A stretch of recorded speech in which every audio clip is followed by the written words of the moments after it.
This is my audience.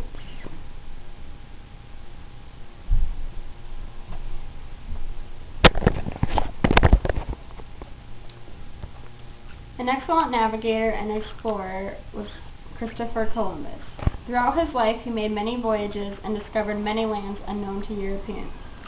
He also opened up American trade goods to European markets and vice versa. He first went to sea as a teenager on trading voyages in the Mediterranean and Aegean seas. Columbus's first voyage almost cost him his life when his ship was attacked by French privateers off the coast of Portugal. His ship was burned and Columbus had to swim to the Portuguese shore, where he then settled in Lisbon.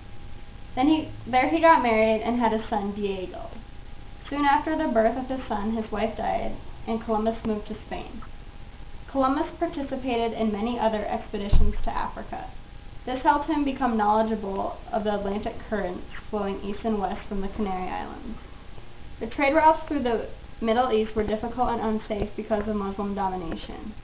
Columbus then devised a plan that sailing west across the Atlantic would be a quicker and safer way to reach Asia and the East. He estimated the distance between Europe and Asia to be only 3,000 miles.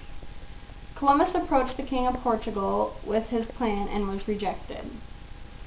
Though the existence of South and North America was not yet known, Portuguese authorities knew by their own calculations that Columbus had drastically underestimated the size of the globe. It was actually 3 times the size Columbus had thought. Being rejected by Europe's major naval power, Columbus asked their rival, Spain's Queen Isabella and King Ferdinand. Isabella rejected his proposals as unrealistic and expensive. Columbus persisted for 7 years and eventually won Isabella's approval.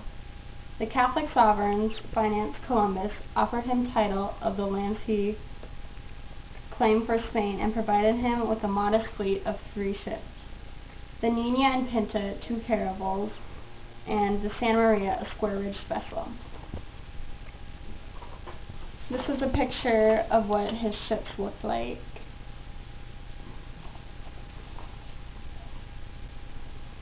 His ships crossed the Atlantic in 36 days. The crew aboard the Pinta first spotted land and reached it 3 days later.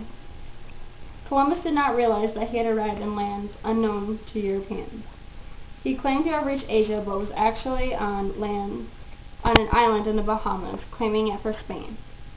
There he encountered a timid but friendly group of people who were open to trade. He traded European goods for gold, spices, beans, cocoa, furs, and much more. Columbus and his men continued their journey, visiting the islands of Cuba and Hispaniola, which are now Haiti and the Dominican Republic. During this time, the Santa Maria was wrecked on a reef. With the help of some islanders, Columbus and his men saved what they could. With the lumber from the boat, they built a settlement they called Christmas Town. Christopher also discovered Guadalupe, Puerto Rico, and Jamaica. Convinced his exploration had reached Asia, he set sail for home with the 2 remaining ships. On Columbus's 3rd journey, he discovered Trinidad, South America, and the mouth of the Orinoco River. On his 4th journey, he crossed the Atlantic in only 21 days, making it his fastest journey. There he discovered the coast of Central America, including Honduras, Nicaragua, Costa Rica, Panama, and Martinique. With all these discoveries, Columbus has been credited one of the world's best explorers and navigators. He was also credited for opening up the Americas for European colonization and trade. The horse from Europe allowed Native American tribes in the Great Plains of North America to shift from a nomadic to a hunting lifestyle. Foods from the Americas such as potatoes, tomatoes, and corn became staples of European and helped increase their population. Wheat from Europe became a main food source for people in the Americas. Coffee from Africa and sugarcane from Asia became major cash crops for Latin American countries.